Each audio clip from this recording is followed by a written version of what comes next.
Olá, boa tarde, doutora Ana. Espero que esteja tudo bem consigo. E hoje vamos falar mais uma vez nesse podcast de um assunto muito relevante e que muitos pais nos fazem perguntas sobre isto, que é, no fundo, como comunicar com um pai alienador quando está afastado do seu filho e algumas estratégias que podemos dar a estes pais que os possam ajudar a ter uma melhor comunicação e uma melhor parentalidade obtecida. Sim, pode começar por introduzir o tema. Sim, acho que isto na nossa prática, no dia a dia, são das questões mais colocadas pelos pais, ou às vezes nem são questões colocadas, são questões que somos nós a colocar, porque percebemos que a forma como comunicam ainda aumenta o conflito, e portanto aqui o nosso trabalho é perceber o que é que está aqui ainda a criar mais ruído, para ir diminuindo esse ruído e criando uma maior estabilidade nestas relações que já são tão difíceis e tão alienadoras e tão complicadas, sempre do ponto de vista das crianças e dos adolescentes que estão no meio deste conflito. Pois, e se calhar começamos com um exemplo concreto para falar destas situações.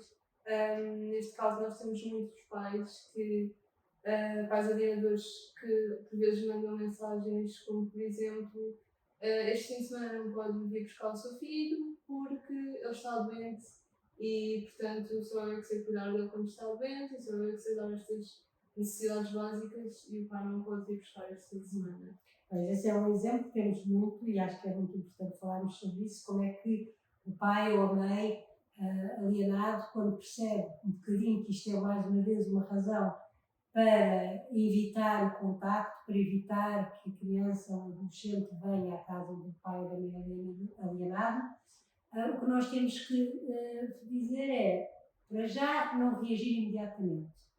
Quer dizer, às vezes estas mensagens são mensagens que irritam muito, porque já há muito cansaço e, portanto, o primeiro conselho em todas as mensagens, isto é um exemplo, mas em todas as mensagens, se calhar não responder imediatamente. Pensar, eu já sei que isto é uma atitude que está aqui a querer que eu não esteja com o meu filho ou com a minha filha, portanto, eu vou ter que pensar aqui de uma forma que não crie mais conflito, não é? Portanto, se calhar não responder logo. E depois, esta questão da doença, o que se tem que pensar, o que é que está por trás disto, é que nenhum pai nem nenhuma mãe não deve deixar de estar com os seus filhos porque o filho ou a filha está doente, não é? Quando eles viviam juntos, os próprios pais cuidavam dos filhos, não é? Estava o pai, estava a mãe e havia esses cuidados. Portanto, é dizer que os pais sabem cuidar, que ele vai ser bem cuidado. Se houver, até se pode dizer, se houver alguma sugestão que queiras dar, já que estás com ele e que ele está doente, o que é que tu tens estado a dar? Tens bem no ombro, ferro? Queres trazer? Queres que ele, quando vier, traga consigo esses medicamentos? Queres que eu vá comprar? Eu vou fazer os mesmos cuidados que estás a fazer, não há razão, acho que não há razão para ele não vir, não é? Pois claro. E no início mencionou que estes discursos muitas vezes acontecem por mensagem. Mas também temos muitos casos na nossa prática em que vemos que os pais começam por se comunicar por telefone e por chamada. E isto às vezes também pode-se gerar conflito e ainda pior, por impedir às vezes aquilo que um disse, aquilo que o outro disse, há sempre uma grande confusão, não é? Sim, isso ainda é mais grave porque por mensagem as crianças não estão presentes. E o grande problema é envolver as crianças nestes conflitos e eles observarem o pai e a mãe a discutir, a zangarem-se, a denegrir, ele não vai para a tua casa porque tu não sabes tomar conta dele, tu não sabes, tu nunca tomaste conta, e a criança a assistir. E, portanto, a criança a assistir isto está a entrar no conflito, está a ser alvo de violência por parte deste conflito que os pais estão a gerar e, portanto, no fundo está aqui a assistir a uma coisa que nunca deveria assistir e, portanto, o que nós pedimos é que essas mensagens não sejam passadas quando as crianças estão e que, pronto, se precisam dar um recado um ao outro, que enviem uma mensagem ou que liguem quando a criança não está presente nesse contexto. Sim, e também é uma forma de proteção para estes pais recorrerem às mensagens por escrito em vez das chamadas, não é? Porque muitas vezes estamos a falar de casos de alto litígio e, portanto, às vezes ter as coisas registadas é melhor do que por chamada que ninguém sabe exatamente o que é que acontece, o que é que não acontece. E o registro escrito, além de ajudar a dizer o que é que ficou combinado e mostrar, e o registro escrito tem que ser mensagens curtas. Não é preciso fazer os testamentos e dizer tu não compreendes, mas eu sempre tomei conta dos nossos filhos, eu sei tomar conta. Não vale a pena ir, por exemplo, ao passado, não é? Dizer, mas tu antes não fazias isso, agora é que estás com a mania que sabes cuidar, no passado, não. É muito fácil recorrer do passado, mas o presente é que é preciso ser falado. No presente, o que é que nós podemos fazer neste momento? O nosso filho está doente, o que é que vamos fazer? Como é que vamos agir?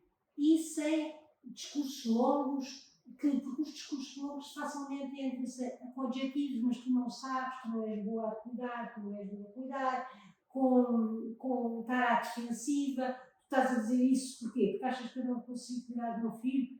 Portanto, tudo isto que é muito fácil entrar neste tipo de comunicação, temos que trabalhar com os pais de não ir atrás dessa situação que é tão desgastante. E os pais dizem, mas já estou cansado, é sempre as mesmas provocações, é sempre as mesmas insinuações, está sempre a denegrir a minha imagem.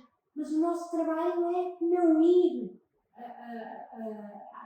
na corrente da provocação, não é? Pois, porque no fundo é o que os pais animadores muitas vezes tentam, por mensagem, por chamada, vemos muitas vezes por chamada aqui no consultório, tentam provocar, não é? Tentam, porque tu não és capaz, como por exemplo, temos um caso em que a mãe diz que o pai não é capaz de providenciar o lanche, que o lanche da criança não cumpre as necessidades básicas dela.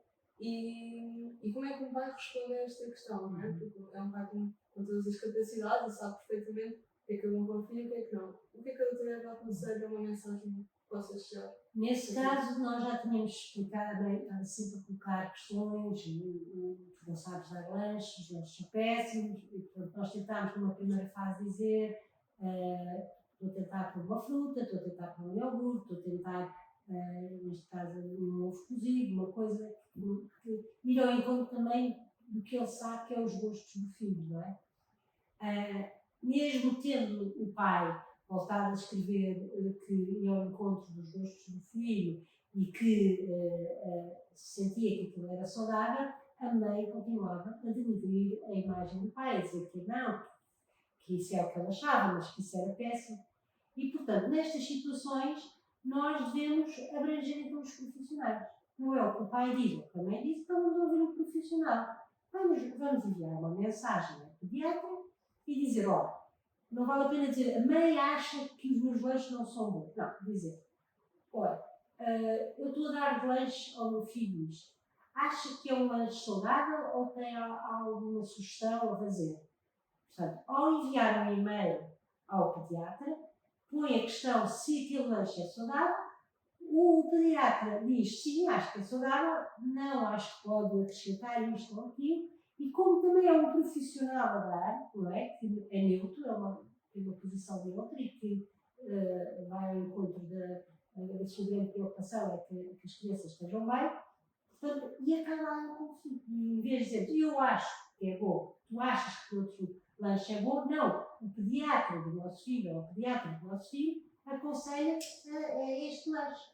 Também fizemos isso em relação à professora, isto era um lanche que a criança levava para a escola, e também falámos com a professora, também enviámos um e-mail à professora, não é falar, é enviar um e-mail, a perguntar, estamos a dar este lanche, também a professora, tendo grande experiência de outras crianças também trazerem lanche e o que é que a própria escola também pensa, o que acha deste lanche. E a própria professora disse, não, isso é um lanche muito adequado, tem uma fruta, tem um iogurte, tem tudo aquilo que é necessário, acho que é adequado. Mas principalmente quando questões de saúde, pedimos para ser validadas por um profissional da saúde neste caso o pediatra, o médico de família, e portanto sai-se do conflito, não é? Eu acho e tu achas, sai-se das posições e pede-se a validação do profissional especialista na área. Pois e estes profissionais, no fundo, acabam por ajudar a mitigar o conflito, não é? Porque há uma pessoa que sabe melhor que os pais, está especializada nestas áreas, e acabam por ajudar a acabar com estes conflitos. É sempre ótimo recorrermos aos profissionais que nos podem ajudar. E criar, no fundo, uma equipa multidisciplinar para a família, não é? Não tem de ser os pais a fazer as decisões todas, especialmente quando há conflito entre um e outro. Se calhar a melhor maneira de ter uma comunicação aberta é com a ajuda dos profissionais que estão à volta. Temos estas questões, mas também temos questões escolares, como por exemplo, às vezes mães que acusam o pai de o nosso filho veio com imensos recados na caderneta na semana que ficou contigo. Não faz os trabalhos de casa com ele. E pronto, usam muito este tom acusatório, no fundo, como se o pai não quisesse saber, ou a mãe, neste caso, quando me refiro a pai, são os dois sexos, mas como se não quisesse saber da vida escolar do filho. E como é que um pai alienado pode responder a questões destas? Aqui é, mais uma vez, como todas as estratégias, é não achar, embora aquilo seja uma provocação, ou seja, mais uma vez, estudar aquele pai ou aquela mãe incompetente, é perceber exatamente o que é que está a fazer. Se realmente a criança leva os trabalhos de casa, é verdade que às vezes, mas isso também quando os pais estavam juntos, é mais fácil dizer ou um pai ou uma mãe, já fiz os trabalhos de casa todos, e portanto, e até pode não ter feito, não é? E perceber se fez ou não. Aí, nas questões escolares, nós devemos pedir apoio aos professores, não é? Nas questões de saúde, pedimos mais aos pediatras, aos médicos de família, a alguém que acompanhe essa área. E nas questões dos trabalhos de casa, nas relações de estudo, é dizer, reunir com o professor ou com o diretor de turma. Todos os professores têm uma hora de atendimento aos pais. Os pais não precisam ser encarregados de educação. Todos os professores ou educadores ou diretores de turma atendem, recebem os pais, seja encarregados de educação ou não. Todos os professores têm uma hora de atendimento aos pais e, portanto, é uma questão de perceber se ele tem trazido os trabalhos de casa, se os trabalhos de casa estão adequados e aproveitar para ter um contato com este professor, de saber não só as partes escolares, mas como é que o filho ou a filha está em relação à parte social, com os amigos, se as coisas estão a correr bem, como é que é a relação da criança com os adultos, se a professora tem estratégias para as aprendizagens e pronto, e validar se realmente ele, nas semanas, realmente vem sem os trabalhos de casa feitos, ou se não, se isso é uma questão que não é colocada em parte nenhuma e, portanto, e também como é que a professora reage quando ele vem ter os trabalhos de casa para fazer e quais são as sugestões dessa professora para minimizar esta situação. Pois, no fundo, sempre que os pais conseguirem, os pais alienados, minimizar o contacto com o pai alienador, neste caso, recorrer aos profissionais de saúde e escolares, e no fundo tentar minimizar este confronto de não, mas eu fiz os trabalhos de casa, entrar em defesa com o pai alienador, é evitar ao máximo, porque não queremos escalar a situação, no fundo. Eu acho que é difícil esta comunicação entre pai alienado e pai alienador, muitas vezes porque há esta provocação dos pais alienadores e estamos a falar de situações em que muitas vezes os pais alienados têm a necessidade às vezes até de ir buscar o passado, porque eu fiz isto, porque eu fui este pai, porque eu consegui fazer isto, e porque o nosso filho quer estar connosco, quer estar comigo. E como é que um pai alienado, o que é que nós dizemos a um pai alienado que tem necessidade de voltar ao passado e de justificar ao pai alienador que é um pai capaz? Como é que dizemos? O que é que dizemos a um pai alienado? Estes apoios que são dados aos pais, porque os pais às vezes estão muito cansados e muito sozinhos. Já fizeram um percurso muito longo, já estão muito cansados de ser acusados, de incompetentes, de não saberem fazer as coisas, de serem uns inúteis. e muitas vezes, o que é muito importante é que não haja exposição das crianças a este conflito, não é? Portanto, nem exposição, nem serem com os correios da informação de um e do outro. Porque o que acontece muitas vezes é que diz lá ao teu pai que para a próxima vez ele tem que fazer os trabalhos de casa todos contigo. Diz lá ao teu pai, ou diz lá à tua mãe, que ela não está a cuidar bem de ti, que tu vais sempre constipado. Portanto, nunca fazer isso. Nunca utilizar a criança como mensageiro de coisas entre os pais que são um conflito, não é? E daí, mais uma vez, recorrer às mensagens, recorrer a uma situação que a criança não seja exposta. É verdade que nós temos pais que mostram as mensagens. Olha, o teu pai escreveu isto, achas que isto é verdade? O teu pai, pronto, mesmo sendo escrito, existe esta situação de expor as crianças à mensagem ou ao e-mail, aos documentos do tribunal. Portanto, por isso é que nós temos que ainda ter mais cuidado de dar um modelo positivo destas mensagens, em que são mensagens curtas, informativas, sem ataques, sem adjetivos. Portanto, eu vou, por exemplo, se em relação à doença, o nosso filho está doente, vê lá se cuidas bem dele, da outra vez ele não tomou os medicamentos certos. É não responder às provocações e dizer, eu vou dar a medicação tal como tu tens estado a dar, se houver alguma dúvida também posso recorrer ao pediatra, se houver alguma alteração, e portanto manter aqui uma linguagem muito curta, muito simples, sem provocações, não ir ao passado, não nem vale a pena dizer sempre cuidei bem do meu filho, não é agora que eu não vou cuidar, porque isso vai outra vez, estamos sempre a dizer não vá ao passado, mantenha-se no presente, mas isto é um trabalho que tem que ser feito em conjunto e com ajuda, porque mesmo quando não existe conflito, a gente sabe que esta comunicação, mesmo dentro do casal, quando está junto, isto acontece, não é? Isto acontece, portanto, é uma competência que tem que ser dada aos pais, mudanças de comportamentos, mudanças de atitude. Também não é por nós dizermos que muda logo, não é? Muitas vezes, quando nós temos uma intervenção conjunta com o pai, com a mãe, a primeira coisa que fazemos é perguntar se querem construir um grupo de WhatsApp em que toda a comunicação é feita nesse grupo de WhatsApp em que nós estamos presentes e, portanto, é uma maneira de nós também darmos modelos.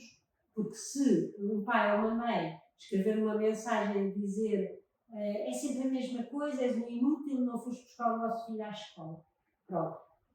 Nós temos um exemplo, que já tínhamos falado, para não pôr inútil, nem pôr adjetivos e de ser simples, mas podemos dar um exemplo de como é que aquela mensagem poderia ter sido feita sem precisar de pôr adjetivos ou agredir ou dizer isso. E, portanto, e é verdade que, sabendo que está uma terceira pessoa, um especialista dentro da comunicação, dentro do grupo, a pessoa também ajuda um bocadinho a pessoa a pensar, bom, eu vou ter que melhorar aqui a minha comunicação porque está uma outra pessoa a ouvir, não é? E também implica estes grupos de WhatsApp, são muito importantes porque em vez de um pai nos telefonar a dizer, olha que a mãe disse isto, e depois o pai telefona, olha, sabe, o pai disse isto, e veja lá, o que acha? Acha que está correto? Nós não tínhamos combinado nas sessões que isto não acontecia. Pronto, e assim nós falamos ao mesmo tempo com os dois, não? E isso é importante. Pois, é verdade. Há aqui outra questão também que eu acho que é importante e temos visto em muitos casos, que são as videochamadas também do tribunal. E essas videochamadas é suposto ser com a criança, entre a criança e o pai, e não é suposto estar mais ninguém a ver. Aliás, a ver até bem, mas mais ninguém a falar. E vemos muitos pais, alienadores, provocar durante estas videochamadas. Temos um exemplo em que nem era o pai da alienadora, que era a tia, que ela dizia, porque vou deitar o boneco que o pai deu ao lixo na videochamada em que o pai estava a ouvir. E como é que um pai consegue manter-se calmo e não reagir a este tipo de comentários na videochamada em que o filho está presente? O que é que ele deve fazer? De maneira que ele deve falar depois, se calhar, com esta tia ou com a mãe, para explicar que isto não é um comportamento que se deve ter à frente do filho. Pois, falar com a tia ou com a mãe, quando eles são, um pai ou uma mãe é muito alienadora, é muito difícil porque vai ser dizer, mas quem és tu para estar aqui a dar sugestões, eu não admito sugestões, eu não quero, se te chamaram isso é porque tu mereces, pá. É perceber que tem que então ser a própria pessoa a arranjar uma estratégia. É não, pronto, está a acontecer essa situação, a pessoa não reage nesse momento, não é? Não reage, porque no fundo, depois da exposição, a criança já está a ser exposta, porque está a ouvir a tia a falar mal do pai em frente à criança e não precisa em frente ao pai, não é? Porque isto também demonstra que isto deve acontecer noutras alturas, sem ser aquelas que são as videochamadas, e portanto nós também temos que ver até que ponto é que as videochamadas são uma vantagem para as crianças ou são uma vantagem para os pais. E se nós vimos que não há um controle da criança não ser exposta a agressões e a denegrir a imagem do pai ou da mãe nas videochamadas, se calhar aquela videochamada é sempre uma revitimização para aquela criança e uma exposição ao conflito que então não tem vantagem nenhuma. E aí acho que se calhar temos que pensar se vale a pena ver videochamadas ou não, ou videochamadas noutros contextos, não é? Já tivemos situações em que as videochamadas são feitas na escola, em que não existe interferência do pai ou da mãe alienadora, da tia, da avó ou de outra situação. E neste caso, se eu me lembro até foi chamada a atenção, foi feita a chamada de atenção em tribunal e depois as videochamadas passaram a ser neutras. Portanto, recorrer sempre a quem nós podemos e aos profissionais que estão à nossa volta, não é? Acho que é esse o maior conceito que nós temos para dar aos pais em relação à comunicação que devem ter. E gostava de perguntar à doutora Eva, que eu acho que é um sentimento que muitos pais devem sentir nesta comunicação por mensagens e por chamadas e todo tipo de comunicação que tenham a ter com o pai alienador, que é como é que estes pais, tendo estas reações que nós estamos a aconselhar, terem neutras e terem uma comunicação oculta, como é que estes pais não se sentem espesinhados? O que é importante estes pais perceberem? Eles não estão a ser espesinhados. Pois, isso é sempre uma questão. Então, mas quer que eu finja que não estou a ser agredido? Mas então ela está a dizer que eu sou um inútil e que sou isto e sou aquilo e quer que eu responda carinhosamente a uma coisa que estou a ser agredido? Sim. É isso que também desorganiza a outra parte.